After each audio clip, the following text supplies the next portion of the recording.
Metrics. Have you heard about metrics? Metrics, when it is calculation based on birth date. Then we get something like a magical Pythagoras square or something like it. Is it related to numerology, Pythagorean numerology? Okay. Aš paklausiu, kokia jūsų nuomonė apie taip vadinamas matricas, kurios yra skaičiuojamas remiantis žmogaus gyvenimo data ir galų gale ten išvedamas tas magiškas Pythagoro kvadratas.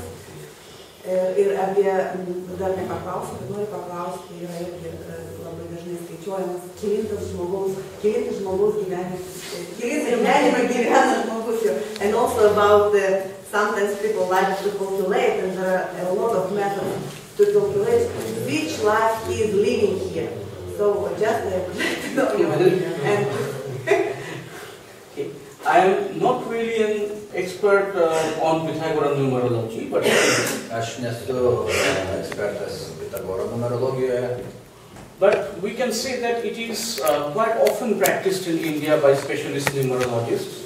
Bet gana dažnai galima sutikti Indijoje pas tuos, kas praktikuoja aplamai numerologiją. But probably more Indian numerologists are using the Chaldean numerology. Chaldean. Dauguma Indijos numerologų naudoja taip vadinamą Chaldijos numerologiją. This is from Babylon area. Tai yra daugiau atėję iš Babilono. Well, I can only say that both these forms of numerology, if learned very deeply and if applied properly, can give very good results. Aš galėčiau pasakyti, kad abi šios numerologijos sistemos, jeigu jos tinkamai studijuotos ir tinkamai pritaikytos, jos gali duoti neblogus rezultatus. But I use numerology sometimes, but only keeping the birth horoscope in mind. Aš kartais naudodavau numerologiją, bet visada turėdavau omenyje, prisilaikydavau ir gimimo laiko horoskopo. For example, somebody is born on 14th of a month. Pavyzdžiui, kažkas tai yra gimęs mėnesio 14 dieną. 1 plus 4 is 5. Taigi 1 plus 4 bus 5. So this is the number of Mercury. Taigi tai yra Merkurijaus skaičius. So then it is normally expected by numerologists that that person will have some important effects of or influence of Mercury in that person's life. Ir paprastai pagal numerologiją tikimasi, kad toksai žmogus turės didelę Merkurijaus įtaką savo gyvenime. But I consider these effects after looking at the birth horoscope. Bet aš vis tik dar linkęs būčiau pasižiūrėti ir į horoskopą. For example, if Mercury is supposed to give good results according to the birth horoscope position. Sakykime, jeigu Merkurijus pagal horoskopą, pagal jo gimimo datos horoskopą turėtų duoti gerus rezultatus. In that case, that person will get those results more intensely because his birth number is 5. Tai tada toks žmogus tikriausiai gaus dar didesnį, dar aktyvesnį, intensyvesnį rezultatą, kadangi jo gimimo data taip pat yra kaip 5. But if for that person Mercury is in bad position and according to Vedic astrology is supposed to give some bad results. Ir jeigu tam horoskope vis tik, sakykime, Merkuris yra blogoje padėtyje, pagal Vedinės astrologiją turėtų kažkaip tai netinkamai suveikti, then those bad results also be more intensified because of the number 5. Tai tie blogi rezultatai tikriausiai bus irgi suintensyvinti, kadangi jo gimimo datai tas yra 5. But because I am not a specialist numerologist, bet aš negaliu pasakyti, kad esu numerologijos didelis specialistas. So maybe I could not give all the information that you wanted to have. Ir aš galbūt negaliu atsakyti viską, ką jūs norite paklausti. But I can only say in India, Pythagorean numerology is used successfully and efficiently by many people.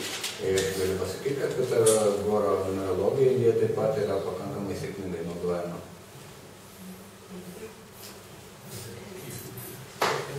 Gal lektorius domėjosi, Lietuva koks ženklas yra pagal horoskopą, konkrečiai Klaipėdoje, ir kokiem ženklams čia patogiau gyventi, prasme yra sėkmės, jeigu ne? Maybe you can tell what is the sign of Lithuania or in particular Klaipėda and which people by which sign is good to get here in Lithuania.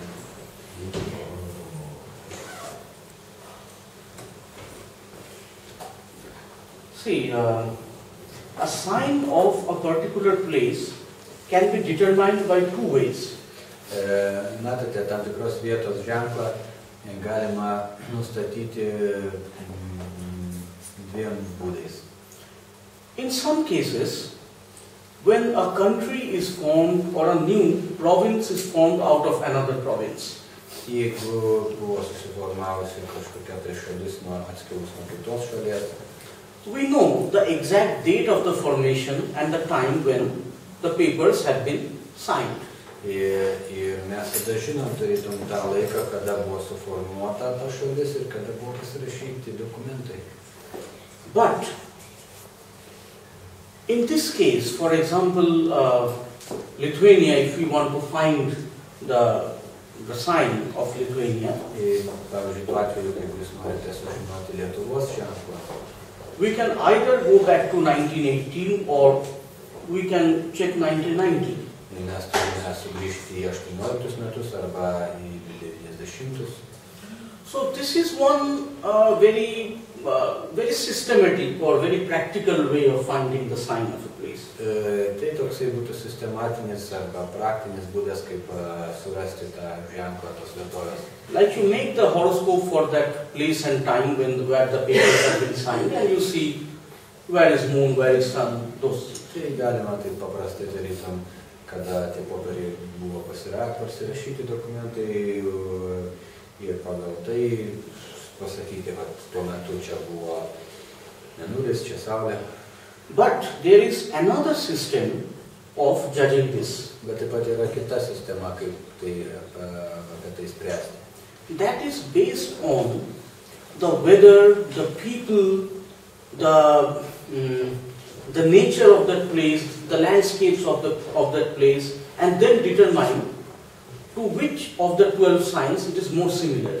Ir tai galima spręsti pagal tam tikrų žmonės, kurie ten yra, pagal orą, koksai ten yra, pagal peizažą, visą išsidėstymą, į ką jisai panašus galima spręsti. So this can be determined after judging a lot of things, which is difficult for me to say. I have to study on this thing, then I have to determine the sign. Ir pakankamai sunku man būtų šiaip iš karto pasakyti, reiktų nemažai pastudijuoti, tada jau būtų galima spręsti. But it is said, or I have read it, that Lithuania is strongly influenced by the sign Cancer. Aš girdėjau arba kažkur skaičiau, kad Lietuva yra labai stipriai veikiama kaip Vėžio ženklas.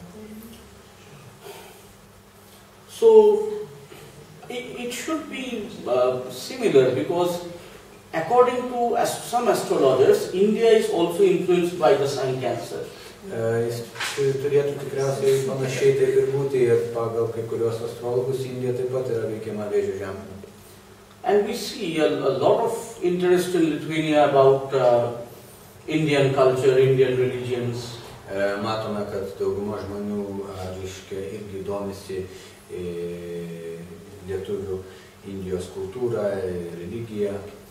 But when you want to know that for a person is Klaipėda good or bad, bet jeigu jūs norite sužinoti, ar Klaipėda yra gerai ar blogai, according to numerologists, they only check the date of birth and the name spelling with the spelling of Klaipėda.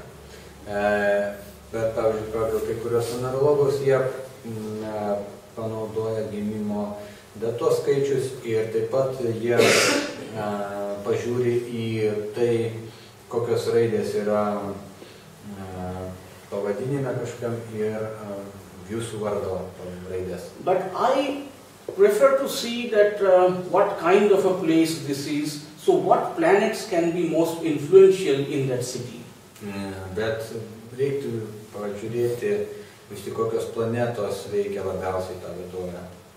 And accordingly, I have to see whether those planets are also positive or can give good results according to that person's thoughts. Ir atitinkamai, kokios ten yra tos planetos, reikia vėlgi pasižiūrėti į to žmogaus horoskopą ir kaip tai visai deri. And the direction also from the place where the person is born and the place where the person is situated at that moment. Ir taip pat pagal žmogaus gimimo horoskopo pusės, šalis, kokios ten yra nuorodos žiūrėti. So I have to check different kinds of things like this, and then only we can come to a decision. Taigi reiktų pažiūrėti tokių įvairiausių detalių, tada jau galim gauti normalų sprendimą. For example, for a particular person, very big city is more auspicious, or like a medium city, or small towns, or pavyzdžiui, jeigu žmogui galima pažiūrėti, ar jam tinka dideli miestai, ar vidutiniai miestai, ar mažos gyvenvietės kažkokios. For example, for a person, an inland city will be more auspicious, or a seaside city. Ir pavyzdžiui, vėlgi gali būti vienam didelis miestas tinkantis prie jūros, kitam tik tais kažkur tai toliau nuo jūros. A place or a city around which there will be a lot of factories that can be influenced by Saturn. Arba galbūt jam tinka gyventi tokiam mieste, kur yra daug gamyklų, aišku, toks miestas yra veikiamas Saturno. A city which is very well known for its academic activities and university. O gal toksai miestas jam tinka, kuris žinoma savo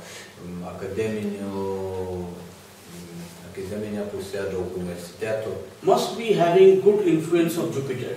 Tai toksai miestas tikrai turės didelę Jupiterio įtaką. Similarly, we can judge many things. For example, a city with a lot of military barracks and that kind of a place. Galima iš tikrųjų daug ką nuspręsti iš viso šito, jeigu yra miestas, kuris susidaro iš kokių tai nors karinių poligonų, bendrabučių. That will be more under the influence of Mars. Tai tikriausiai veiktų Marsas labiau. So I prefer to do it in this way actually, know about the city a little bit. Aš būtent taip veikčiau, pasistengčiau pirmą geriau ištyrinėti, sužinoti apie tą miestą. Kaip jūs pats šventėt numerarkę? Čia klausimas. Aš norėčiau paklausti, kaip svečias žiūri į dirbtiną vaisinimą, kadangi jis daug kalbėjo apie vaiko pradėjimą ir taip toliau, kaip jis žiūri aplamai apie dirbtiną vaisinimą, kuris dabar yra labai populiarus. You have spoken a lot about the starting of the kids. And what is your opinion regarding artificial conception? Yeah. See, according to Vedic astrology, for that also, the timing will have to be selected correctly. Pagal Vedinę astrologiją tai taip pat svarbu laikas, jeigu taip jau daroma.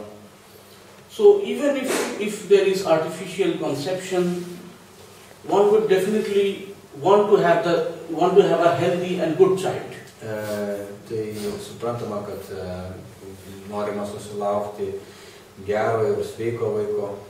But also, if one is having problems in conceiving and wants to know when I should go for the artificial conception for maximum chances of success. Jeigu kažkas tai dėl kažkokių priežasčių negali pradėti vaiko, tai irgi jisai turi žinoti laiką, kada jisai galbūt gali daryti tą dirbtinį vaisinimą. So for the auspicious time, or I would say for the more positive time which can give you success in conception, for that also, quite often in India people come to ask me, or other astrologers also. Indijoje pas mane, pas kitus astrologus daugelis irgi ateina dėl to palankaus laiko, kada pradėti vaikus. In India, the timing is more important, as maybe a family can afford that artificial conception financially only once in their life. After that, they will not have the money to do it. Indija irgi labai svarbu finansinė pusė, nes dirbtinį apvaisinimą jie tik tais galbūt vieną kartą gyvenime sugebės apmokėti. So first, I try to check whether at all it is possible for them to have a kid. Taigi, visų pirma, aš bendrai patikrinu, ar aplamai jie gali turėti pagal horoskopą vaikų. So if I see the chances are very slim, jei matau, kad tos galimybės labai jau tokios menkos, I try to give the most hopeful time, but I also honestly tell them that it may not be successful, but this is the most hopeful period. You can try if you want. Aš pasakau tokį palankiausią laiką, kuris daugiausiai vilties gali steigti, bet pasakau, kad gali ir nepavykti visiškai. So we have to check number one, that the time when the artificial conception will be successful. Taigi pirmą reikia patikrinti tą laiką, kuriuo galbūt tas dirbtinis apvaisinimas bus sėkmingas. And secondly, if the conception takes place at that time, will they actually have a healthy and intelligent child? Ir antras, tai yra net jeigu tai vyks, ar jie turės sveiką ir gerą vaiką. And we also try to give some remedial support also, which can help them to get success in this. Ir taip pat mes pasiūlome jiems tam tikrus veiksmus, vaistus, kad juos lydėtų sėkmė. Kaip jūs pats švenčiat Navaratri? How do you celebrate Navaratri yourself? Actually, I am from Bengal, the eastern part. Aš esu iš tikrųjų iš Bengalijos, tai yra rytų Indija. And in our area of India, Navaratri is not exactly celebrated the way it is celebrated in some other parts of India. Ir iš tikrųjų mūsų toje vietovėje ne taip švenčiama Navaratri kaip kitose Indijos dalyse.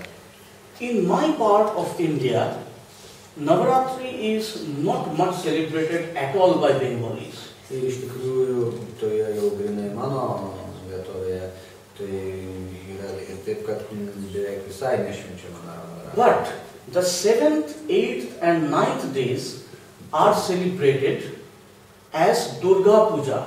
Bet 7, 8 ir 9 Navaratri diena jos yra švenčiamas kaip Durga Puja.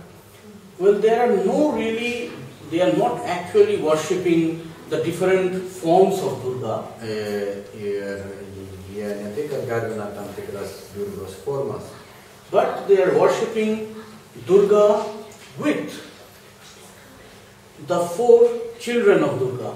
Bet yra garbina Durga su jos 4 vaikais. Ganesha, Kartika, Ganeshu, Kartiku, Saraswati and Lakshmi. su Saraswati ir Lakshmi. All these together are worshipped especially on the 7th, 8th and 9th days. Taigi visa tai yra garbinama 7, 8 ir 9 Navaratri dieną. And the 10th day, that is what is that called, Dasera. Ir 10 dieną, kuri vadinasi Dashera. So on this day, the Bengalis are taking blessings from goddess and also specially taking blessings from all the elders of the family. Ir tada bengaliečiai jie stengiasi gauti palaiminimus iš visų šitų dievybių ir ypatingai jie stengiasi gauti palaiminimus iš vyresniųjų. Palinkėjimus, palaiminimus. Namaste. Can you please tell us about special actions which can just make smaller some bad effects of planets. To reduce bad effects of planets. Aš dabar pasakysiu, ar jūs galite pasakyti, kokius veiksmus mes turime atlikti, kad sumažinti kažkokius blogus efektus nuo kiekvienos planetos? There are many ways, but I will give you a few examples. Yra nemažai būdų, bet aš jums pateiksiu keletą pavyzdžių. For example, if you are getting bad effects from sun, Pavyzdžiui, jeigu pas jūs yra blogas efektas nuo saulės, you should donate things to blind people. Jūs turite aukoti kažką tai akliems žmonėms. Or you should donate some money to organizations who work with blind people. Arba aukoti organizacijoms, kurios rūpinasi neregiais.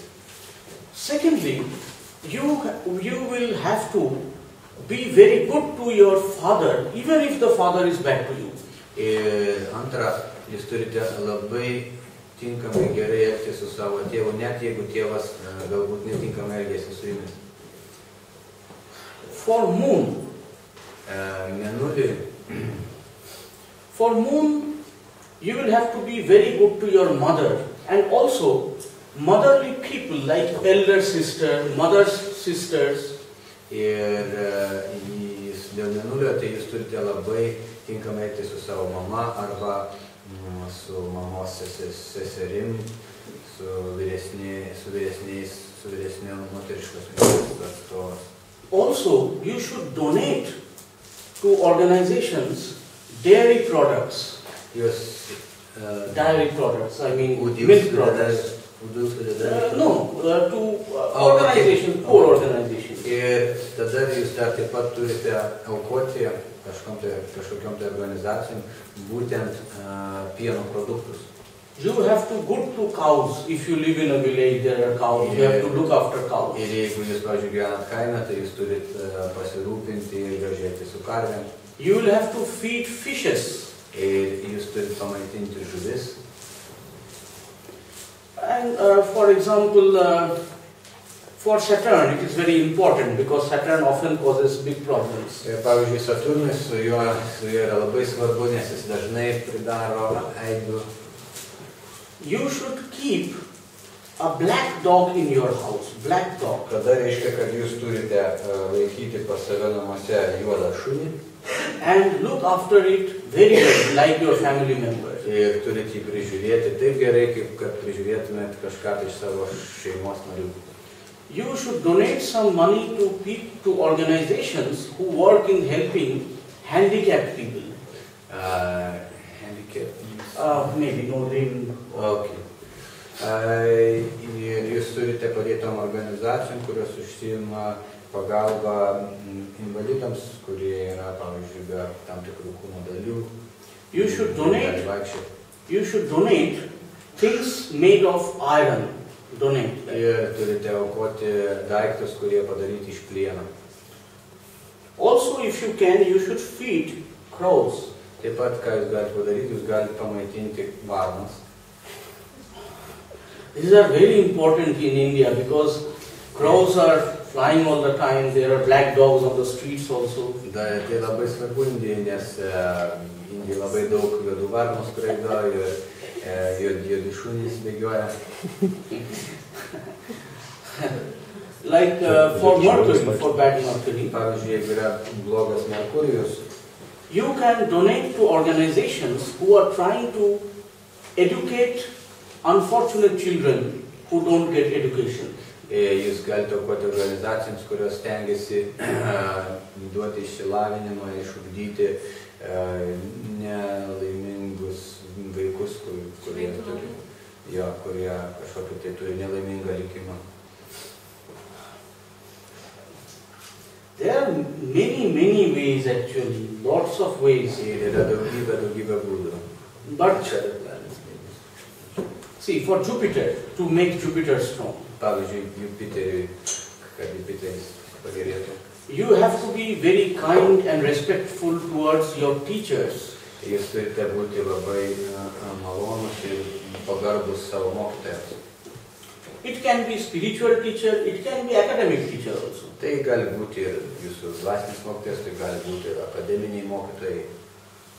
You can plant some, you can have some small plants which give yellow flowers. ir taip pat jūs galite auginti kažkokius augalėlius, kurie duoda gražias geltonas gėles. And you will have to water them very affectionately every morning by your own hand. Ir tada jas reiktų prižiūrėti ir kas rytą labai nuoširdžiai su meile jas laistyti. Also, before going on any important work, Ir svarbu, kad jeigu jūs einate kažkokį tai svarbų darbą, you should mix some saffron with a little bit of milk. Kad jūs sumaišytumėte šiek tiek šafrano su pienu. And take it one drop. It's like a charaman with a little bit. Išgerkite bent vieną lašelį tokio mišinio. And if possible, you should put on your head also. Ir taip pat, jeigu įmanoma, galite ant kaktos pasidėti čia tokį taškelį. For bad results from Ketu.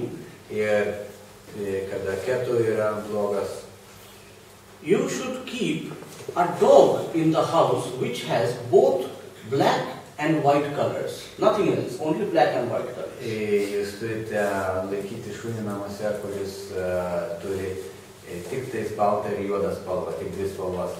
So you will have to look after that like a deity, very carefully. Jūs turite, reiškias, labai prižiūrėti tokį šunelį ir vos ne kaip gyvybę. Or you should donate blankets with only white and black color to poor people. Arba jūs turite paaukoti neturtingiams žmonėms tokius kaip užklotus, kaip vadinamas adijalus, reiškia tik tai baltos ir juodos spalvos. For Rahu, that is another dangerous planet. Ir Rahu tai yra kita tokia pavojinga planeta. In this case, Rahu.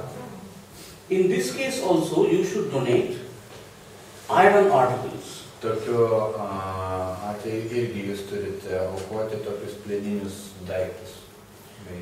And you should keep all electronic goods which are not working, all throw them away from house. They will, like if they are in the house, they will make Rahu's effect even worse. Ir iš namų turite išmesti visus elektroninius dalykus, kurie jau seniai neveikia, kurie neveikia planai. Nes vaikymas jūsų stiprina Rahų poveikį. And also, you can donate black clothes or black blankets to poor people. Ir taip pat galima juodos spalvos paltus, užklotus dovanoti, aukoti neturtingiems žmonėms. I just give some examples. Yra tokie keletas pavyzdžių. And what about Venus? For Venus, okay. For Venus, you should donate beautiful clothes or even inexpensive jewelries with some stones to poor people or to poor children. Jūs, kad pagerinti Venerą, turėtumėte aukoti arba dovanoti gražios rūbus arba tokias nebrangios juvelyrinius dirbinius neturtingiems arba vaikams. Also donating curd, which is here close to yogurt, that is also one thing, it can help Venus. Ir taip pat galima aukoti jogurtą. Like maybe varškės, kaip išvertus pažodžiu, bet kardingai vadinamas kaip jogurtas. And especially, like in India, it is possible, or you can also do, donating money to organizations who particularly try to help young girls or women get education or get some training. Ir taip pat Indijoje taip kartais daroma, ir čia tikriausiai jūs galite daryti, kad padėti toms organizacijoms, kurios rūpinasi moterimis arba jaunomis merginomis gauti išsilavinimą.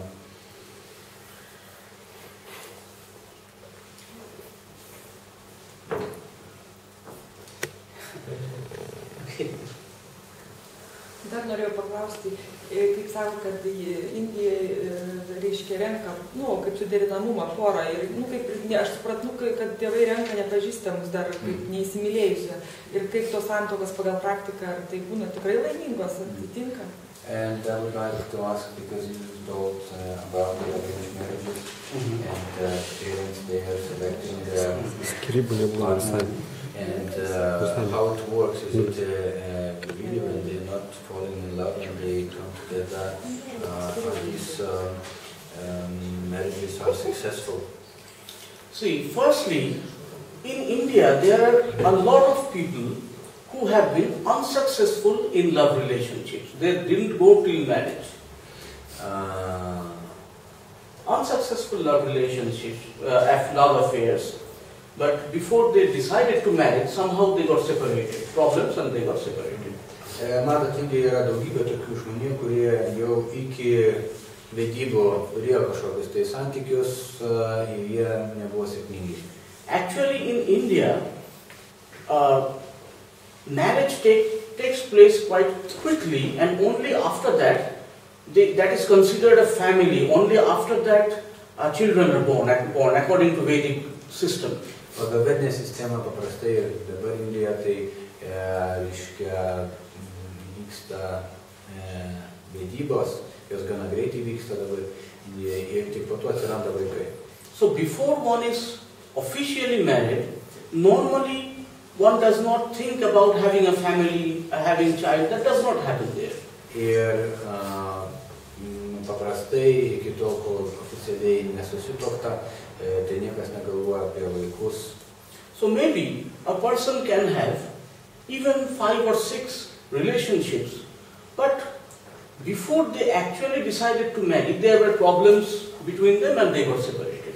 Ir kartais gali būti, kad žmogus turėjo gal net 5-6 kokius tuos santykius, bet jiems niekas neišėjo ir jie išsiskyrė.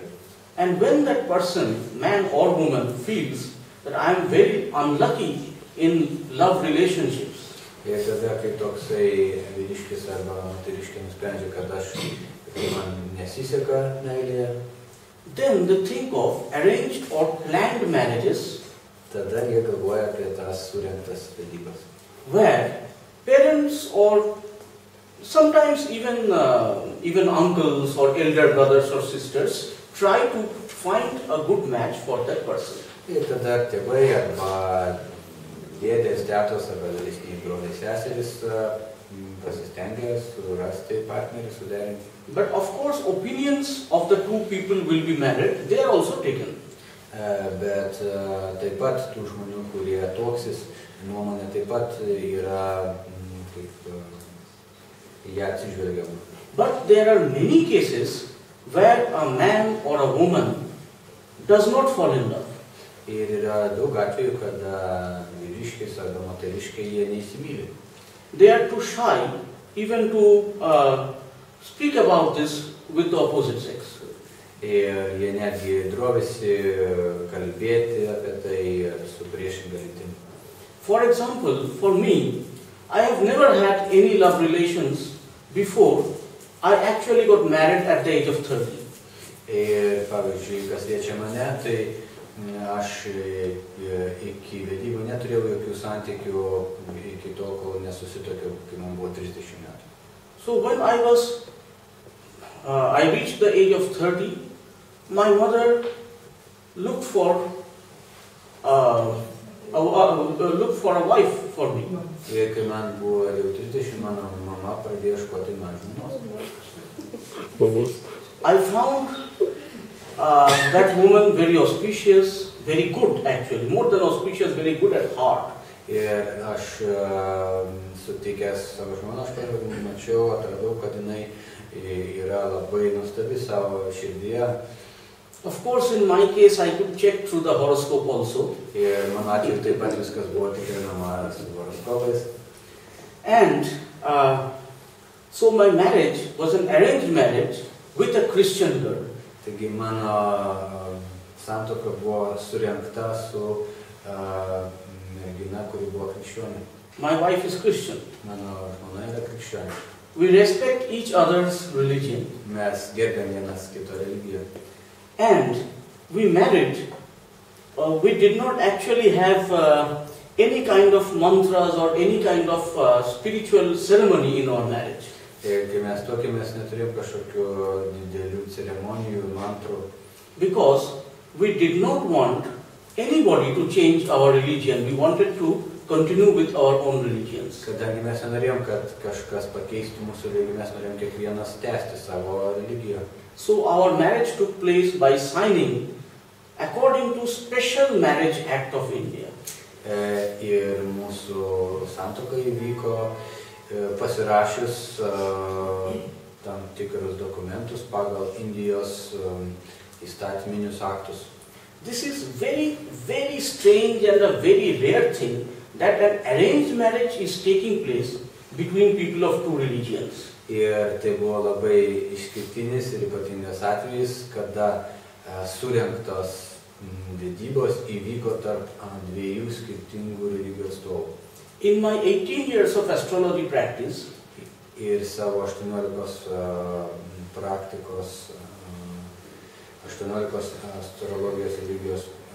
astrologijos praktikos metų. I am the only exception, haven't found another case like this in 18 years. Ir aš esu vienintelis toksai kaip išimtis ir per visą savo praktiką nieko neradau panašaus.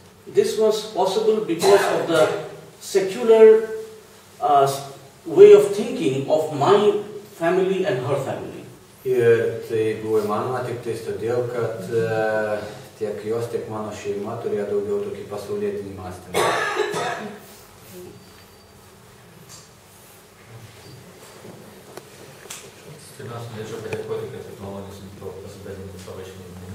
First of all, I would like to thank you that you are so kindly came to share your wisdom. Thank you, I thank you. Ir norėčiau tada paklausti, čia atstovaujame yra Vedų astrologija. Kaip, reiškia, suprantamas Vedas, kas tai yra Vedas, ir kiek jūs yra susijusios su astrologija, ir koks yra pagrindinis astrologijos tikslas? So, because you are representing Vedic astrology, what is the place of Vedic astrology in the Vedas, and kaip jūs susijusios su astrologija, ir koks yra astrologijos tikslas? Related to the Vedas, and what is the goal of astrology? In Rig Veda and Yajur Veda, Rig Veda and Arjun Veda. In these two Vedas only, there are some verses related to astrology. Yra du posmai, kurie susijęs su astrologija. Not too many. In these two Vedas, there are approximately 38 or 40 verses each. Ne tiek daug tų posmų, reiškia, tose abiejose, per tas abi Vedas maždaug apie 30 posmų. And some of these verses are even common in the two Vedas. Ir kai kurie iš tų posmų beveik vienodi. And these are not mainly on predictive astrology, like how to watch a horoscope and make predictions. Ir tie paminėta ne ant tos pranašaujančios astrologijos, ne apie taip minime. The slokas are based on mathematical astrology. Tie posmai yra daugiau pagrįsti matematinę astrologiją. Also, some on muhurta or electional astrology. Ir kai kurios ant muhurtos arba tokio pasirinkimo astrologijos. It is good combinations for finding auspicious time for some special activities. Tai yra tam tikros kombinacijos surasti gerą laiką tam tikrai veiklai. But we can say that in those Vedic ages, astrology was held in very high esteem. Bet mes galim pasakyti, kad tais vediniais laikais astrologija buvo labai vertinama, kainuoja. And sage Parasar, Ir išminčius Parašara, he is called the father of traditional Vedic astrology. Jis yra kaip ir vadinamas tėvo tradicinės vedinės astrologijos. I don't know if you can see what different things sage Parasar have compiled. different Puranas, Bhagavad Gita, Mahabharata, sorry, Vyasa, and Parasa is the father of Vyasa. Taigi, Vyasa išminčius parašė daug vedinių raštų, o Parasa yra Vyasos tėvas. And astrology has been called the eye of the Vedas. Ir astrologija yra vadinama Vedų akimi. The goal of astrology is to know what kind of karmic defects I have. Astrologijos tikslas yra suprasti, kokius aš turiu savo karminius defektus. In what way or through what kind of activities we can balance the negative karma. Ir kokiu būdu mes galime subalansuoti arba išvengti negatyvios karmos. Who should be our Ishta Devata? Kas turėtų būti mūsų kaip garbinamas viešpats. In material life, in what way we should behave to make our life disciplined and peaceful. Ir kaip padaryti taip, kad mūsų materialus gyvenimas būtų disciplinuotas ir ramus. And also, inside, which is our natural inclination, am I a Shudra or Vaishya, Kshatriya, Brahmana? Suprasti, koks mano yra vidinis polinkis, ar aš esu iš tų keturių luomų darbuotojas, Vaishya, Kshatriya, Brahmana. And to find our right way and how we can get closer to God. Ir susirasti tą tinkamą kelią ir kaip priartėti prie Dievo. It is not supposed to be a very material subject. Tai nėra kažkas tai tokio, kas turėtų būti labai materialaus. But it definitely helps us to take correct material decisions also. Bet taip pat tai leidžia mums priimti ir pakankamai teisingus materialius sprendimus. Dar apie sielas, ten nebuvo atsakyta, ten mergaitė klausė, tai kiek jinai turi tų gyvenimų? Sako, jauna, sena siela. So also, it was not answered the question that still how many lifetimes we already have and whether we are old or young soul. Can you answer that question? See, I have read various ancient astrological texts. Aš skaičiau daug senovinių astrologinių tekstų. I have actually not found any concrete verses giving answers to this particular question. Ir aš tikrai neradau ten atsakymo į būtent šitą klausimą. But through Nari astrology, it may be possible to get answer to this. Bet tikriausiai per Nari astrologiją būtų galima gauti atsakymą į tai. Nari astrology is most, like Nari readers are most often found in South India. Taigi Nari specialistai daugiausiai yra Pietų Indijoje. And also in the northern state of Punjab. Ir taip pat šiaurinėje Punjabo dalyje. If somebody is traveling to Delhi and not going to South India, ir jeigu kažkas tai atvyksta į Delhi, bet nekeliaus į Pietų Indiją, then they can try this astrology in the city called Gurdaspur.